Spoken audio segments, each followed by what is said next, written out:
Welcome back for another episode of the Big Hook Podcast. I am your host, Julian Ortiz, and on today's show, I am joined by my first three-time returner to the show, a man who escaped Canada during the coronavirus pandemic and has found himself shacking up deep in the UK. My guy, Anson Henry. Respect. Anson, how are you doing today? Respect. A third time. This is a real honor. I'm the first third time guest. Remember the first time when you called me Anson Carter? Because I haven't forgotten. Oh man, yeah. Never lived that down from you a charm. Or from myself. I got it right the second time, but I made sure that I had Vader there. And the third time, yeah. But this is big. Yo, I'm hyped about this. I'm like a regular, yo. I'm like Michael Rappaport on Undisputed. Or listen, Steve I don't Jackson know. on Undisputed. I don't know if you want to be Rappaport. I mean, with everything that sort of happened with him, he's maybe not the best guy to want to be, but I get what you're saying. I go with Jack, yeah. Yeah. So, I mean, I led with it off the top. You left Canada during the quarantine, still working. Like, you're still doing your thing. And you got to see the pandemic from a different perspective, being in Canada for some of it and then being in the UK. What are some of the things that you've experienced overseas that maybe us in Canada didn't get to sort of go through? Well, first off, it sounds kind of funny when you say I left Canada during the pandemic. The funny thing is, I was coming to see Jade for Christmas, spend Christmas here, and I was going to come back maybe a couple weeks after, and then everything would just be regular. But then, I came on the 18th, and then travel shut down on the 19th. Yeah. So if I book, and we discussed taking it a day later, she's like, yeah, I mean, I want you to come sooner, but you can come a day later if you want to. If I did that, then I wouldn't have been able to come. So I was meant to be here, yeah. So one thing led to another, and I wasn't trying to be separated from her with all the uncertainty and everything, her and Lucas. So I was just like, yeah, I'm gonna be here. So I'm here, but I love it here though. I'd say in comparison with Toronto, it's not as tight when it comes to the whole COVID situation. Like, people are aware, people are safe, but there's some places you go, they look at you funny if you have a mask on. They're like, come on, man. But it's not.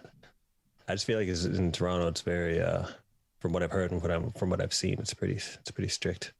So it's crazy because like your prime minister got COVID, right? And there was this. I mean, I say your prime minister like you're like your prime minister. I did. Imagine, what I meant to say is, but I do kind of like, I don't know, I identify as a British person a little bit still, you know what I'm saying? But we're products of our environment. It depends what mood I'm in. Before I came out here, even before I met Jade, I was just fascinated with British film and British television and British TV shows. And I was just, something about it. It was very well done, very polished, very witty. And very then proper. Very proper, but still very raw and very rugged. They're way more over the top with stuff than we are in Toronto. Toronto's kind of square, but it's like, so I was already preoccupied with that, but then I don't know. It just seems like the vibe here is just a little bit more real, if I could say it in the easiest terms. So I just love being out here, man. It's just different vibe. I have family out here, and I mean, COVID's around, but I mean, it's just it hasn't been. I don't feel like it's taken up as much of my consciousness as it did while I was in Toronto. You know what I'm saying? So walking it back, the prime minister of the UK, got COVID and then beat COVID and it was like strong. Beat it. The thing I love about him is that like he's the man sort of like in charge, but he looks like disheveled almost every time he's doing like a press conference or he's in like the House of Commons or like whatever. He always looks like he just ran to the podium because he was running a little bit late. Yeah. Boris, you're talking about Boris Johnson. Yeah. Most people I come across here don't take to him very well. Right. I'm Canadian, so I don't have the real disdain for him. I just hear what I hear, right? But the general consensus is not the best. Hey, Trump got COVID too. And I'd say the way they view Trump is similar to how they view him. If Wow. from an outsider looking on, Wow. like the disdain that people seem to have is very similar. I Very similar. know I know everything with it happened with like Theresa May and like Brexit and like her departure and then Boris coming in. Like obviously I knew that like the circumstances through politics weren't like that great, but to say that like from the outside looking in that you think that people react to him the way that the US reacts to Trump is saying something, because that's not a great thing as far as where Not. we're sitting. So Yeah, it's not. But I mean, he's got at the same time he's got a lot of supporters too. So I mean, crazy. a lot of people don't even know how Trump won in the first place, but he did. There's still people saying that he didn't win. I mean, there's still people who Yeah. say like don't I mean, we believe ain't the ever gonna vote. really know what really happened, but I mean, he got there, yo. This guy was Yeah, president. crazy. The And Apprentice, the guy from The Apprentice. you fired. That That was was my like show. That was my show for a little me while. too. Yo, I was on that show hard for a while, yo. For, Who was the first winner again? he was like a country bumpkin kind of guy. If I remember, he would always wear like a cowboy hat. I can't remember his I name. think his name was Mike. There's some white guy, Yeah, and I remember Kwame came second. Kwame. Yeah. That was the first season, and the And then second season. what was her name that was also on that show? Shoot, Oh, the blonde woman. there's a blonde woman, and then there was also like What are you talking about the black woman. no, the blonde. I'm Amorosa? talking about the blonde and the black lady. Both of those ladies were. It was Amorosa, but I think she was in the second season. Amorosa was a polarizing figure on The Apprentice. And that blonde woman, I can't remember her name, but she wasn't very impressive in the projects, but she could work the boardroom, yo. And Yeah. Trump just liked the way her confidence and the way she used to break people down in the boardrooms and the arguments and stuff like that. And then on the final project, she ended up actually doing very well. She still lost, Yeah. but what season was that? Was that the first season? I can't remember. I don't remember, but that was my show. I remember Celebrity Apprentice. I You were feeling watched- Celebrity Apprentice? I watched like a little bit of it, but I felt like what I really wanted to see was like average or like business people try to get a job, not people who Really? had jobs trying to win money for charity. I don't know. Something about it was kind of seeing them in that subordinate position That's kinda, true. it was kind of entertaining to me. Like, I don't know. It just something about them coming down to Right.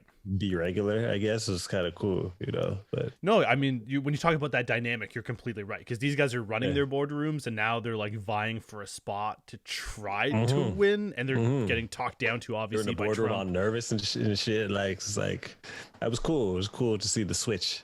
My favorite character from that show was the old white dude who was his like lieutenant guy. He was in the one of the boardroom guys, and I can't remember his name, but it was like old white dude with glasses, and he was like one of the guys who would give feedback to Trump when they're in the boardroom and stuff like that. Can't remember. But he was like one of my favorite dudes because he was just smiling all the time, but he also would like give the dirt and stuff. So shout out, we're 10 minutes in, we're talking Shout out to Celebrity The Apprentice. yo. That was my show for a little while, but yeah, I can't remember it as steadily as I should. But I was on that show for real.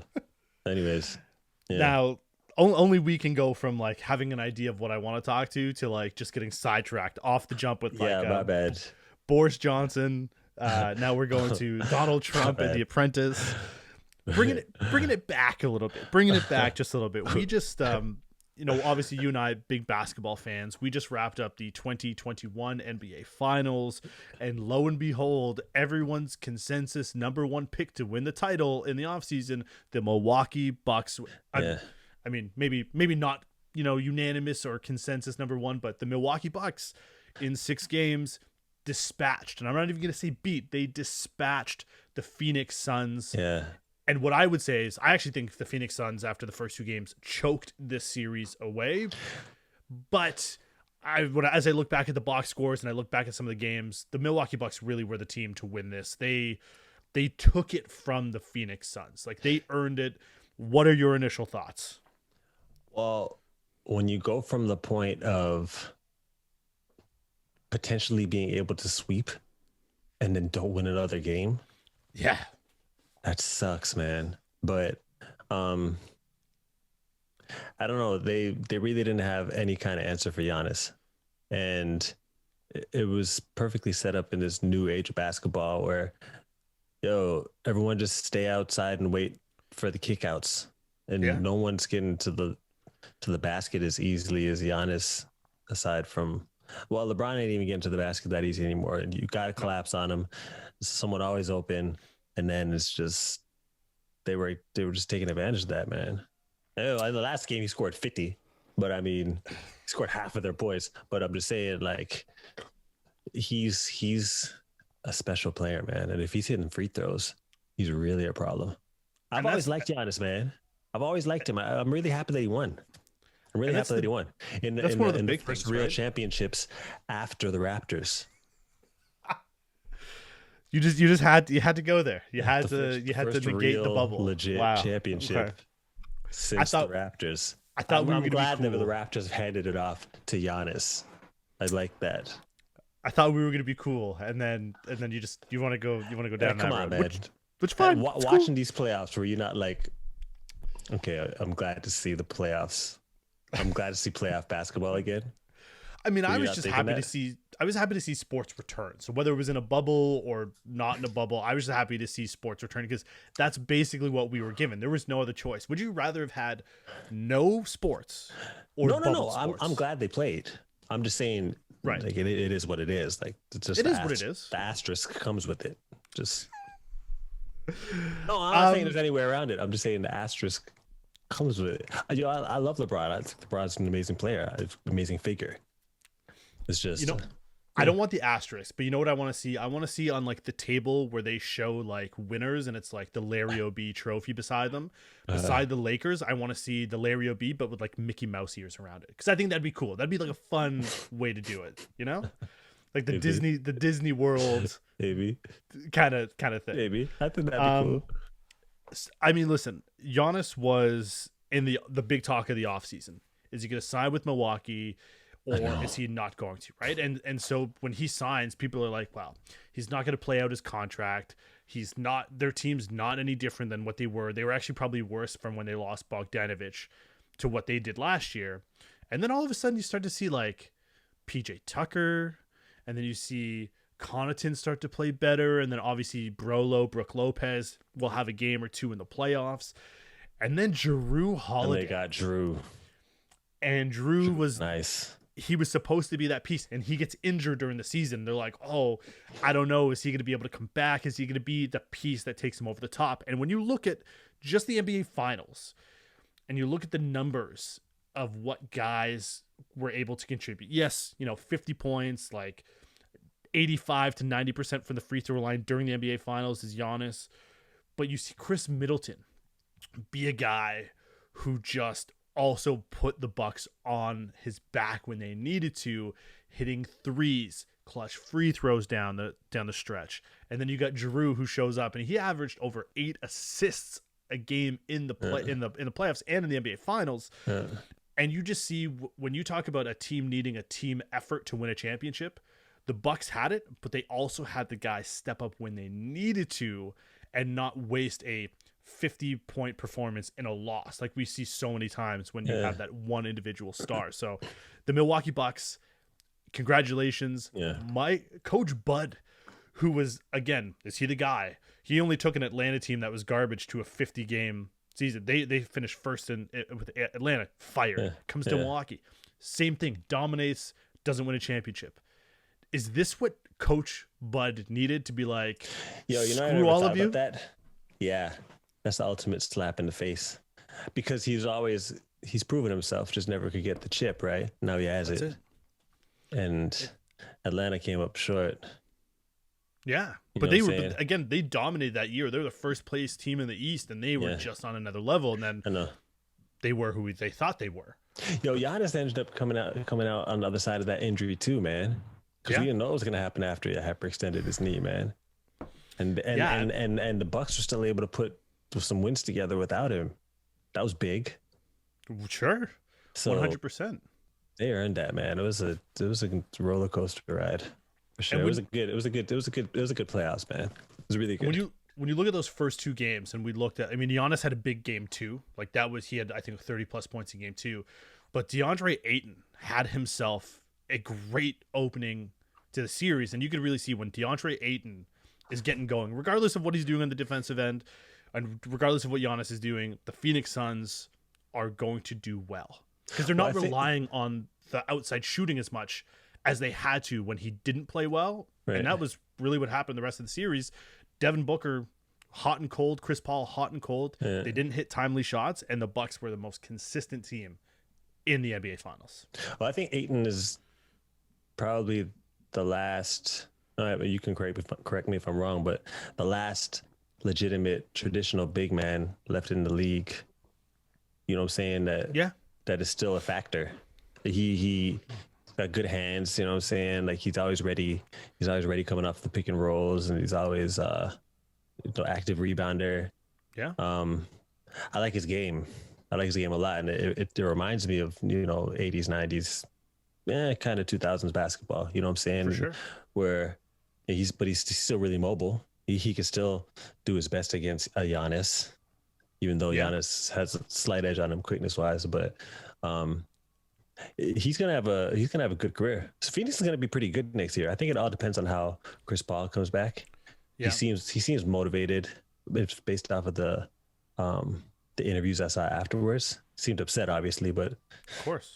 just felt like it's you guys got it this time and we're coming back stronger next year. But next year is like you never know what can happen, man. And he's getting older, so you don't know how his body's gonna handle getting into the off season and coming back and going through the 82 games again. And it takes a toll when you go this deep into the playoffs and come Sure. that close and don't win, right? So I don't know how he'll respond. I know Booker's gonna come back stronger. Of I course. think it all weighs on Chris Paul.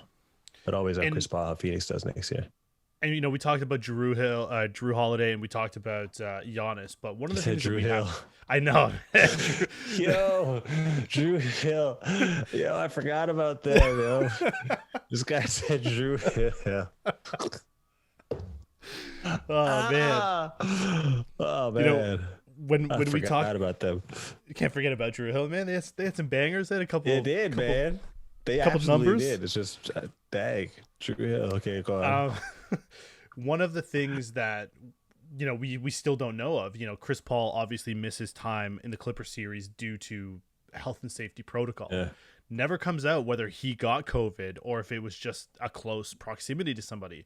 And if he did get COVID, I mean, it explains why he could have had the non-traditional Chris Paul series in the NBA Finals, because we saw COVID affect so many players months after they had got it in the NBA when it comes to conditioning, just general health. I mean, he wasn't, training during that time. He was just resting up and waiting till he had an opportunity. So again, there's a lot to say about all of the different things that you have to overcome in order to win a championship. And sometimes it just doesn't happen.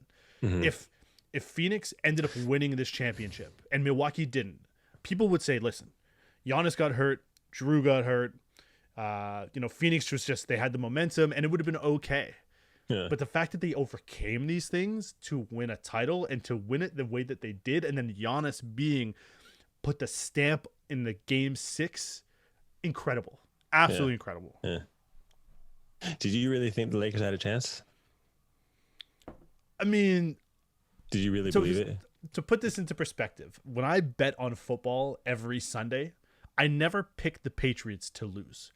I know they're not going to have a perfect season, but I will never bet against my team. Right. So when you tell me, who's going to win the NBA championship, I'm going to tell you the Lakers are going to win. If you ask me who's going to win the Stanley Cup, the Toronto Maple Leafs are going to win the Stanley Cup. When you tell me the who's going to be a World Series champion, the Boston Red Sox are going to win the World Series until they don't. Right. That's just Okay. But Because they had absolutely no chance.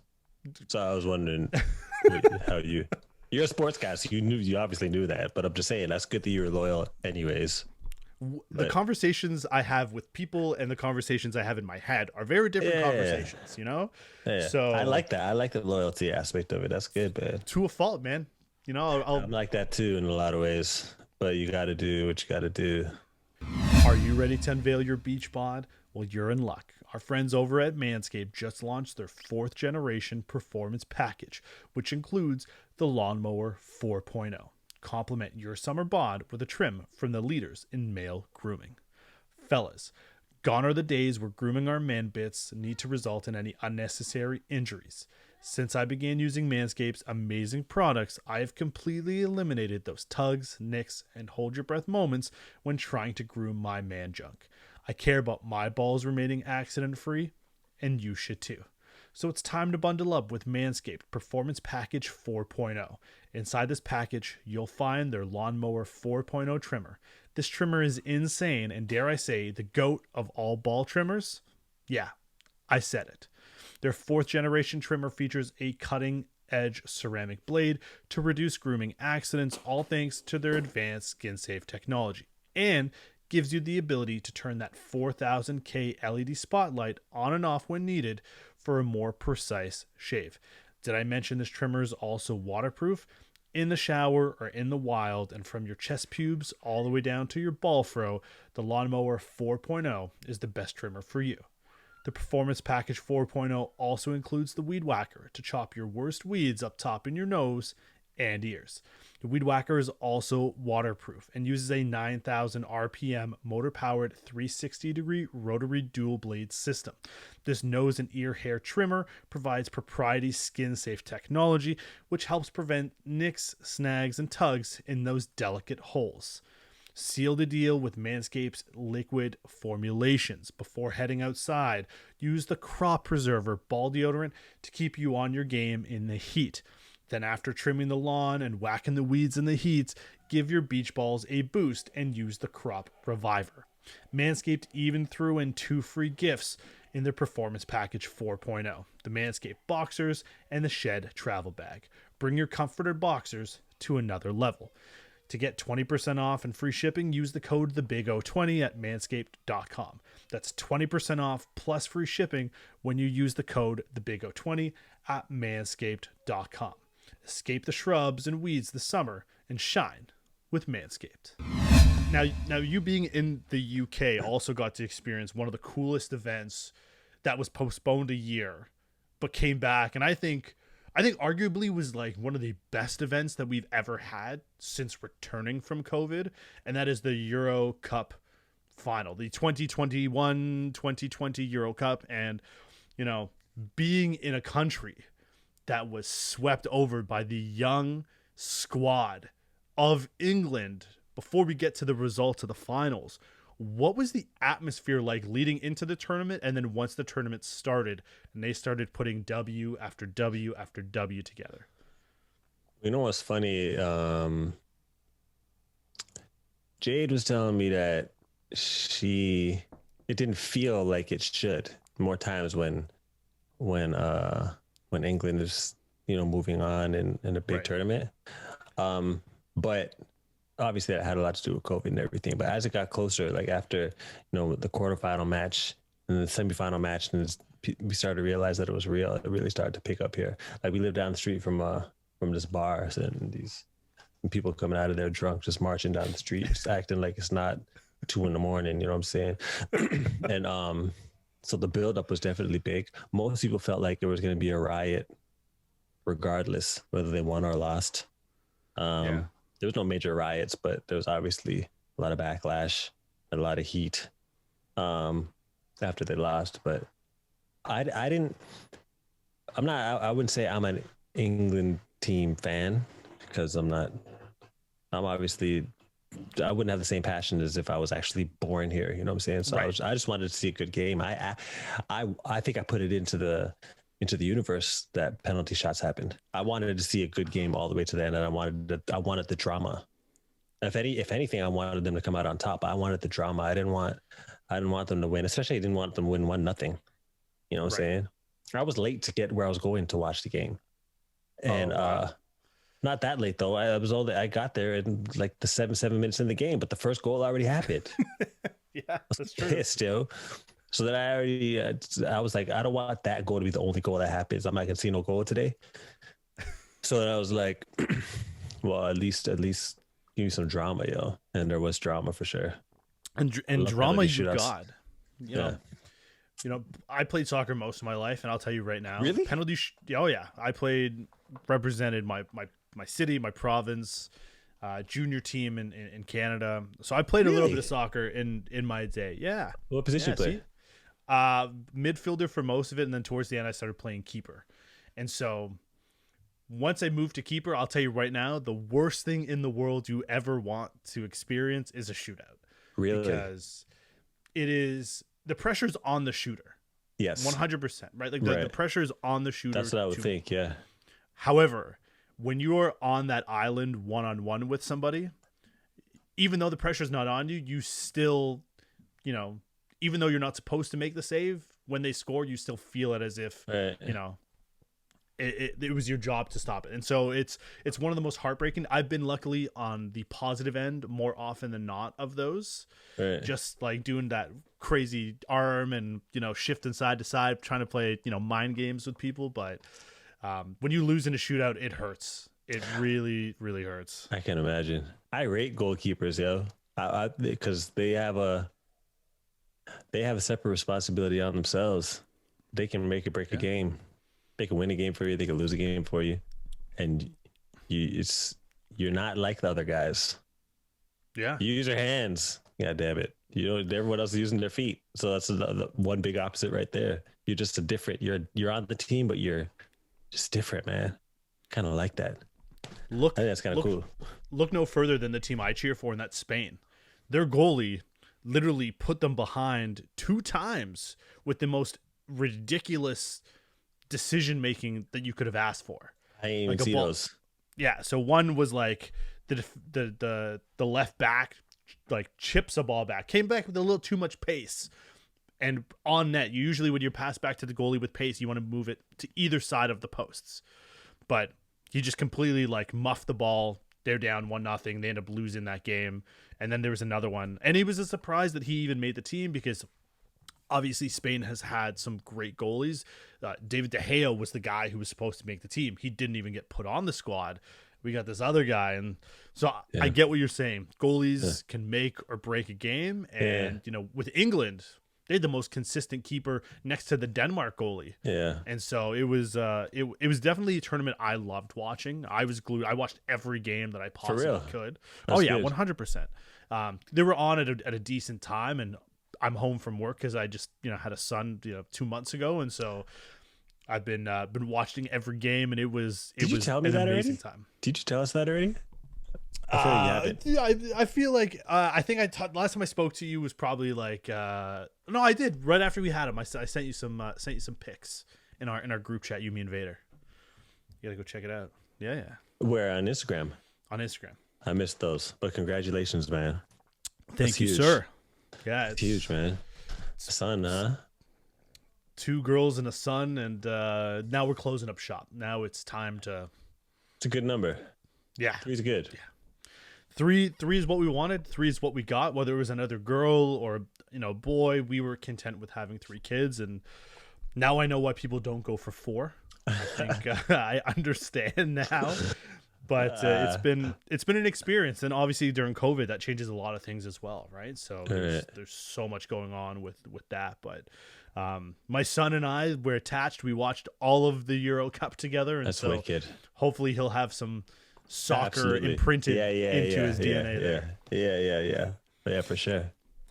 Now, obviously, we talked what it was like experiencing the games there, and unfortunately, soccer across the world, really, it's not exclusive to one region of the world, but soccer in the world is one of the most cared about sports, depending on the country in which you live in. And when things are good, things are golden. No better person in the world, get the highest clout from everybody. But when things don't end up the way that you want them to, you get some of the backlash that is really ugly when it comes to the treatment of players. And obviously 3 young black men were chosen to 3, 4, and 5 shooters in the shootout. They missed, and then the country reared its ugly head, and it has a history with racism. What was that like? the ugly side of what happened. What was that like in the country? What did you feel? What did you hear? What did you see? And did you experience anything because of the way, things were sort of going on in the country? No, I didn't personally, but um, it's the first thing that came to my mind when it was happening. Because first off, I didn't even know why they had Martial and who's the other guy that subbed on in the last 3 minutes? I can't remember his name right now. I, I can't remember off I'll the top look of it my up head. after, but they subbed in. They subbed in the last 3 minutes of the game. Yeah. So I was clueless as to why you would take them from just chilling on the bench to all of Yeah. a sudden the most intense high pressure situation possible. You know what I'm saying? I don't know if you remember a long time ago, Unhealthy Conversation, we did like the most difficult, most difficult sports moment or something like that. And I was like Right. taking a penalty shot. I said for the World Cup final, but shoot, Euro Cup final, it's if it's a final, Yeah. penalty shots. It's the same pressure. The pressure is ridiculous. So you go from just chilling on the bench, all of a sudden you're just dropped into this position, right? Then Saka's like a 19-year-old. And I knew, I don't know what it is, and I hope I don't jinx myself right now. I can tell when people aren't going to make the shot. There's something about it. I could just see it. And I looked at his face, and I was like, there's no way he's making this shot right now. He looked terrified. I mean, he's a kid, though, right? So yeah. Once it happened, I was just like, everybody seeing it was the three black guys that missed the shots. Yeah, me and my cousin. I was watching it with my cousin and some other family members of his, and we were just in there talking about it. And I was just like, I just gotta hurry up and get to the house. I'm not trying to be seen on the road. It was funny, but not funny because there was some truth to it. Obviously, you could see, the tweets that were going out, and even people that weren't saying it out loud. A lot of them were thinking it, and I don't know. I feel like there's racism everywhere. But there's something about British racism just seems very traditional, very colonial. It just seems very history rooted. There's something different about it. You know what I'm saying? Yeah. And there's a different aggressiveness when it comes to it. And hey man, I'm the type that just you never really know what anyone's thinking when it comes to how they view you, your race, whether they like you, hate you. You ever play video games? You ever play Call of Duty online? I'm not a guy who puts myself into a situation where you hear the kind of stuff that. So this is the thing. Gets said. So now they have party chat to where you can just be in a party with your friends. Mm-hmm. That stuff started happening like PS4, maybe end of PS3. I can't remember. And on Xbox. Xbox 360. But before, you would just go in with random people. You hearing everybody, right? Yo, man. And the N-word is being dropped at least 5 or 6 times a night. Someone's just saying it because they know that no one knows who they are and they're just going to say what's on their mind, what they really feel. So that was a regular experience for black people when they're online playing video games. You're just constantly hearing the word, you know what I'm saying? And that's regardless of whether they know that they're playing with a black guy or not, right? They're hoping that some other black people hear it. Yeah, they don't give a shit. It's just like, but they're not gonna be identified. So it's whatever. So it's kind of the same. I've always had that mentality, just not knowing what people are thinking. I'm the type of person who, I mean, I don't hate anybody. So. But I'm aware. I'm always very aware of how people. Not that I care or not, but I'm aware of how people view me, or I want to be aware, just so I understand where we stand. You know what I'm saying? And for sure. Yeah, it's just one of those things where I knew everyone was thinking it. I knew it. And some people may ask, like, why would you ask Anson if he experienced anything? He didn't play in the game. But here's the thing. When your country is feeling those feelings, and we've been there through breakups, and we've been there through anytime that we get heated, it doesn't necessarily matter who your initial target or who is that upsets you. You're taking it out on everybody, you have these blinders on. And unfortunately, what ends up happening is when England goes through this and there's, 5-6 white dudes and they see, black guy or a Spanish guy or an Asian person, they know that he wasn't the one who hurt them, but they're just so upset at what they represent that they'll do that. And that's why I genuinely asked you, did you experience anything? Because at that time, it wouldn't be crazy to think that someone had this misplaced hatred or anger and get redirected at someone who looks similar to what we were representing. Yeah. As well, I'm kind of glad I didn't watch it in some random bar. Because you never know. For sure. And there was I remember there was a lot of sirens after the game on my drive home. A lot of sirens, even just before the game ended. Yeah. So who knows what was going on? But yeah, man. Soccer fans are another level. It doesn't even need to be like racist. I remember hearing stories of like Colombian soccer teams losing in the World Cup, and then families being hung outside of their homes. Right? Yeah. Like it's insane. It's crazy. People getting kidnapped and murdered over a game. It's just sports, man. Like, I mean, I obviously took sports very seriously throughout my life, but I mean, sure, it's at the end of the day. I mean, when the game's done or when the race is done or when anything's done, it's done. It's sport. The people still have a life to live that's separate from sport. They identify with sport, but there's still someone outside of the sport. But there's no divide anymore. Everything crosses over, especially now with social media and everyone's all accessible. It's just out of hand, man.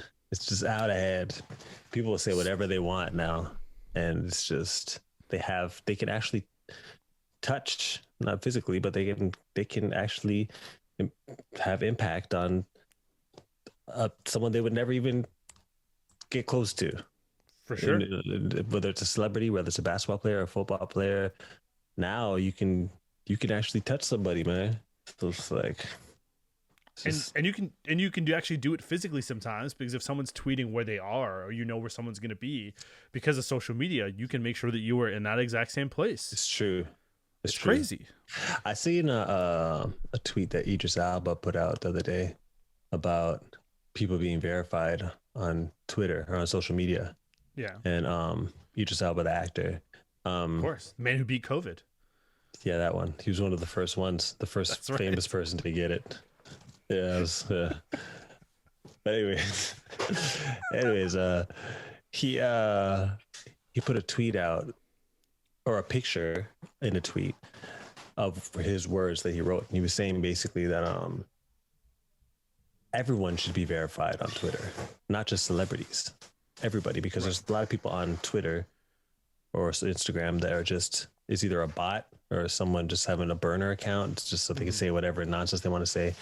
Or, someone who feels like they're going to be in the shadows. So if everyone was identified and you had to actually tie some real information to who you are, then people might control what they say and do a little bit more. Because verified people, like, everyone knows what they see of me is legit. You know what I'm saying? So it's like, there's not much that I can do that's too crazy or outlandish, because I'll have repercussions. I'm verified. People know who I am, right? But if for some randoms, kind of like, man, social media, I got like 48 followers, so who cares? Whatever. Maybe millions of people will see what I say, but they're not going to remember me. I'm not memorable, and if they're doing it from burner accounts, then a lot of people just go off and say whatever the hell they want, yo. So it's true. I mean, people forget the verification part of like Instagram or social media is that you are who you say you are. Right. Like you have to submit like a photo of yourself, like a photo card or like driver's license, passport, whatever. Right. Just so that they know that you are who you say you are. Exactly. But we place like the blue check mark on such like a pedestal. Exactly. Right? That we think that it's like, oh, it's a different status. It's not really a different status. No. And it's so funny because my guy Brendan Dunlop, who I love very dearly, great sportscaster. He's on TikTok, and in his comments are always like, "How did you get verified? How did you like? Why do you have a blue check mark?" And it's like, Yo, I you get need that. to learn what it is. I was getting that too. I was getting that too for a while, Yeah, but it's like they're verifying because you're notable, but it's sure, not like it's not like a check of prestige. It's right. just you're notable enough for people to need to make sure you are who you are, and That's it. then that's it. I think everybody should have to go through that though. So everyone I who's talking about why is such and such, well, you know what? So y'all know, I feel like y'all should be verified too. How there about we that? go. I'm behind. Yeah, I'm behind you. Get verified because as well, that, bud. that's it. Idris Yeah. Elba, Anson Henry are the ones leading the charge. Everyone Yeah. verified, providing you give the supporting documents to back up Yeah. to say you are who you And say then you let's are. see if you're still talking the way you're talking. You know what I'm saying? When there has to be some repercussions for these people who just loose with whatever they say on social media now, man. Because it's just this. Yeah, When does it end? When does it stop?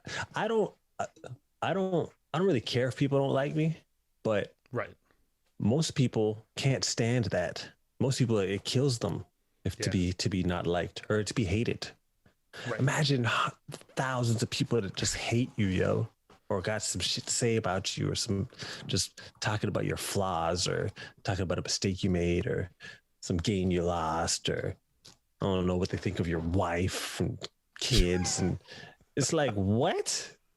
No, Yeah, who's trying to even hear those conversations are supposed to happen behind my back, yo. yeah. They do to your face now, or Yeah, I mean, with and their Twitter fingers. yeah, but it's like, man, I feel like most of those really famous people don't really look through that stuff, and I hope they don't. But there's some who do.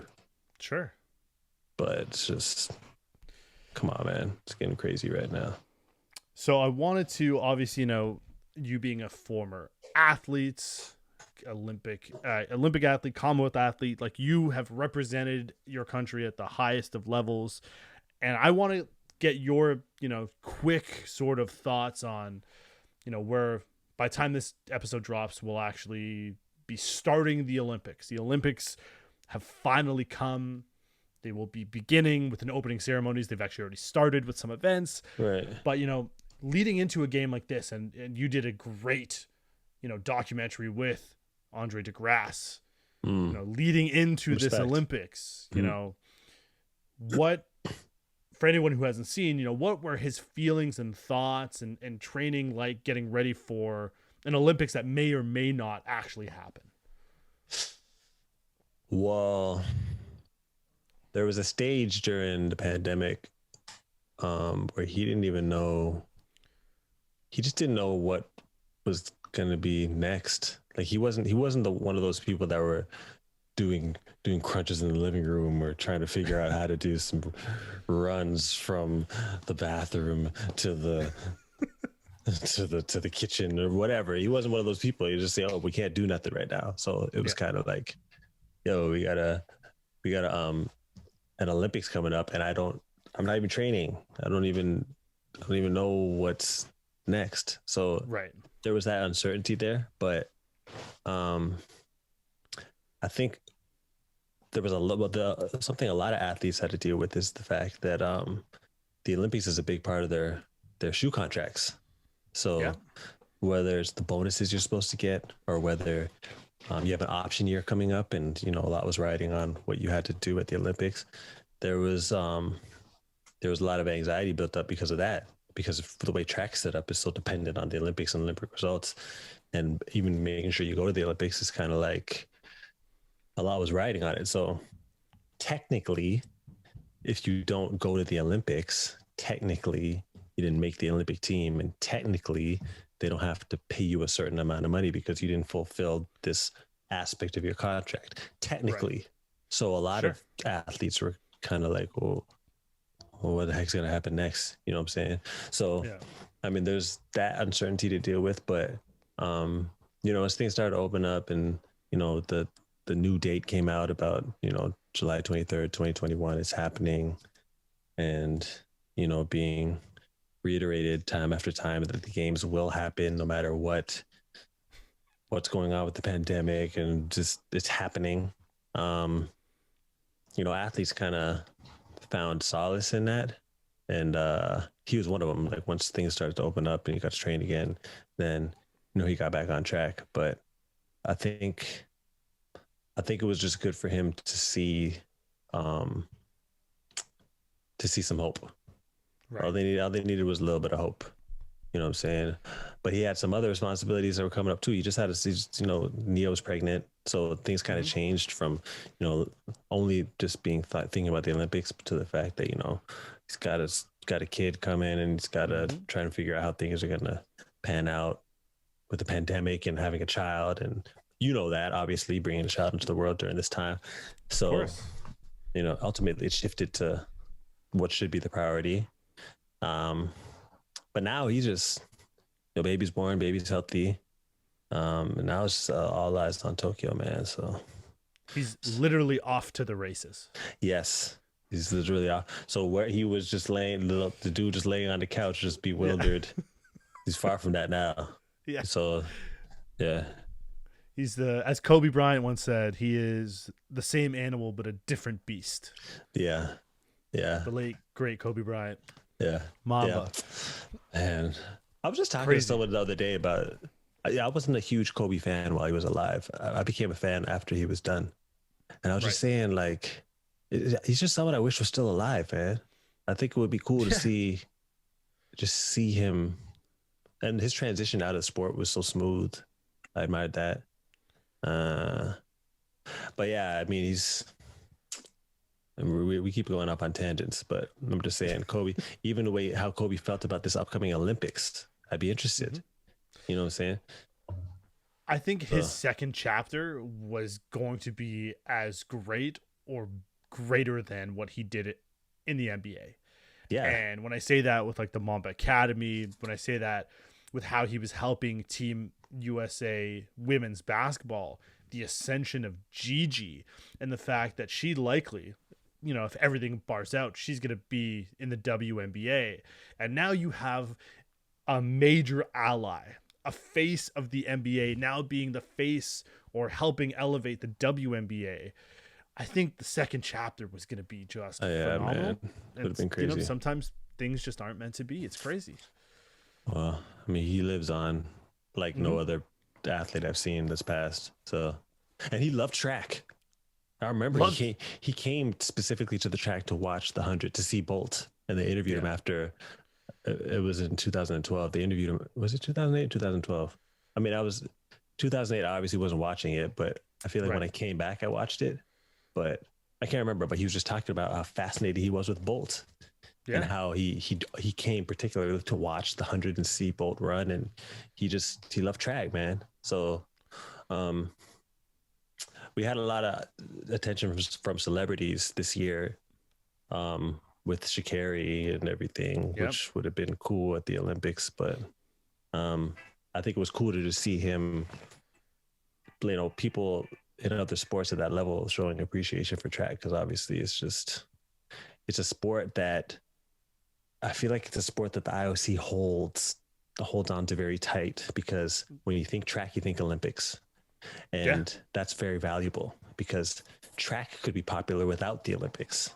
But it's seen as, if you want to see some good track and field, come see it at the Olympics. And in actuality, shit, if there was a track organization outside of, it would kill. It would kill if it was done well, put together well. We got the characters, we got the athletes, we got the performances, we got crazy physical feats. It's a sport that's just being held as the ace in the back pocket of the Olympics.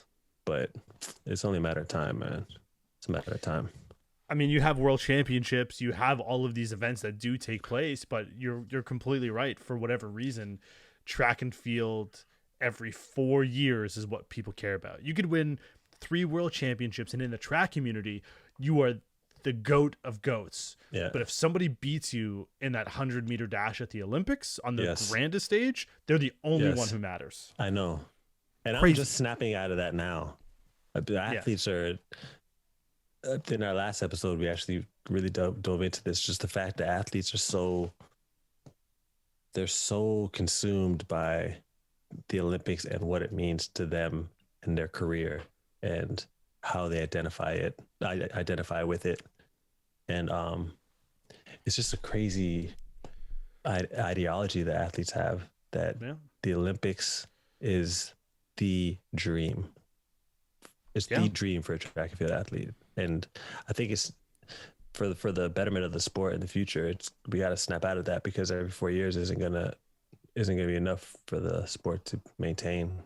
And there's so much more value to it. You know what I'm saying? It just Right. has to be presented in the right way, and it just has to be. There just needs to be other options for track and field athletes, and not just the Olympics. So the last thing I want to talk to you about, get you out of here on a little bit of a high note. Nike has made amazing innovations when it comes to track and field. Obviously, they were trying to innovate with a shoe that was going to help marathoners break the 2-hour mark, which did end up happening. However, going into this Olympic Games, their shoe innovation has gone to another level, so much so that athletes that are sponsored by other brands are being allowed the opportunity to wear Nike cleats for track and field, because they don't want to be seen as having a disadvantage, because other companies' technology just hasn't caught up to Nike. This is crazy when we talk about competitors of other companies like Adidas, New Balance, Asics, whatever you want to talk about, as far as allowing their sponsored athletes to wear another brand shoe. Being a guy in the track and field market, what are your thoughts on what's happening right now with Nike and other brands? Well, the shoes and the equipment is an episode that we've had in our sites for a while. We're probably gonna end up having that episode come out like probably not during the games, probably just after the games, or somewhere later on in the season, because the track season does go on after the Olympics. It's got like 4 or 5 more meets. And Sha'Carri will be coming back. But anyways, the athletes that I've spoken to that are just straight up about it, the NCAA champion in the 200 meters, his name is Joseph Famboule, right? Mm-hmm. And I was talking to him on Faster Fridays. You tune in Faster Fridays every so often. And every Friday. Yeah. So he took one of the shoes out for us and showed it to us, and he just like put it up at the camera, and it's like this something going on at the front of it. It looks like some squishy bubble, or I don't know what it is, but he's like, you see this right here? Man, when you're running, you don't even feel like you're even touching the ground. And he said straight, he's like, I don't even know how they allow these. Right. You know what I'm saying? If you look at some of these distance events, these records are being broken left, right, and center. Personal bests, world records. The 10,000 got broken twice this year, I think. The 10,000 or the 5,000, I can't remember. And it's just the impact that equipment can have has never really had a huge bearing on track and field before. Equipment is a huge factor in winter sports and winter Olympics and stuff like that. But track and field has usually been human versus elements. That's usually what it is. But now it's like, with how these shoes work, whether it's in the sprints or the distance races or even the long jump, or even the shoes people wear in shot put, they're geared so much to helping the athlete do stuff that they wouldn't necessarily be able to do without the shoes. So right, like it's changing the trajectory of how athletes and coaches are going to be having to approach the sport. So we're going to really dive into that. But it's as far as how I see it, I would love to see everyone just do everything barefoot. Kick it old school. Yeah. But the thing is, it's just people want to see times. People want to see faster times. So it's like the other alternative is just get rid of the clocks and just who won the race. Ooh. You know what I'm saying? It's I like that. You know what I'm saying? Because that's cool. How much faster are people gonna go? It's just got to be a limit. Then what? We're always putting all this on world records, so obviously they got to make some innovations in equipment, because you're gonna have to push the body to do things that it's not gonna be capable of doing, right? So whether it's how high you jump, how fast you run, how far you throw, like you could just mark a line. It sounds crazy, but there at least needs to be a competition where there's no like specified measurements or clockings, where it's just you win. You know what I'm That's saying? that's interesting because like back in the day when you're competing in like, elementary school, middle school, high school, you represented your school by just being the fastest guy. It's Exactly. not your time, it's just you were faster than everybody else Exactly. when we did the meet. That is Yeah. interesting. I think Yeah. that's pretty cool. Yeah. So equipment's changing the game, man, and people they just want to see faster times on the clock, even if it's not totally done by the human, which I feel like is veering into a territory I don't want to see. The shoe companies love it. They love it because all people are doing is talking about how these shoes are making people do what they wouldn't naturally be able to do. But it discredits the athletes.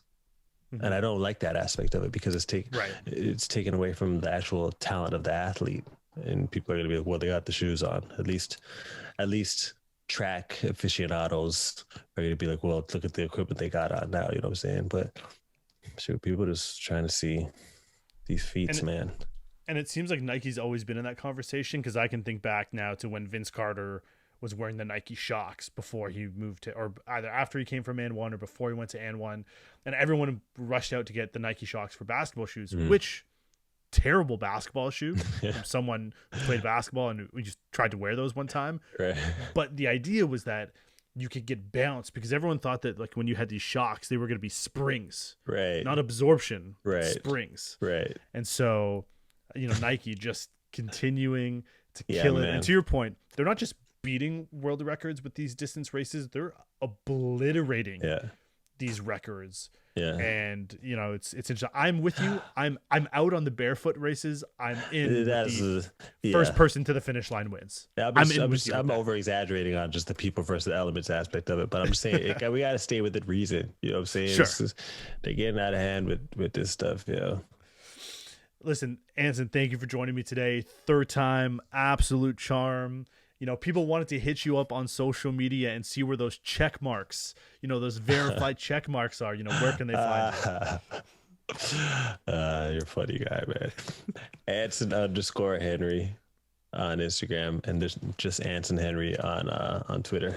And we're putting up way more social media stuff outside of what I put on my personal social media for the podcast. So Unconventional Voices of Track and Field, at Voices of TNF on Instagram. Updates during the games are going to be crazy. And we're also just going to be constantly putting, random content out to keep you up to date on a different point of view of track and field. That's not the typical, but it's based off of experience. And it's unconventional, which really it's unconventional, but it's actually real. But it seems unconventional because it's real.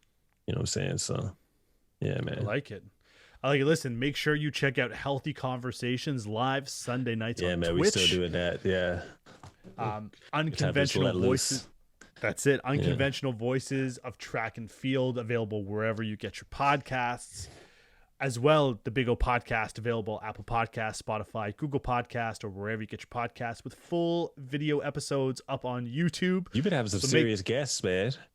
Listen, man, diving into a different world now, man.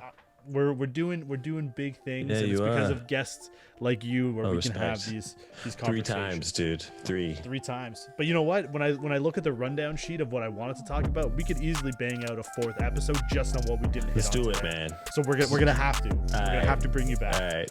After the Olympics is gonna be. Who knows what's gonna go on after the Olympics? During the Olympics, it's obviously gonna be some. So yeah. We might have to do an emergency podcast during the Olympics because something wild happens. But make sure that, again, follow the Instagram pages, Twitter, follow the podcast on all of the platforms in which you get your social media content. Make sure you also leave a review on Apple Podcasts for both the Unconventional Voices of Track and Field and the Big O Podcast. Leave a 5-star rating. Tell us what you think of what we are doing, because we love to hear from people. For my guy, Anson Henry. Oh, don't do that, man. Don't play with me. I am Julian Ortiz. Thank you for watching and listening. Have a great night, everybody. Respect, yeah.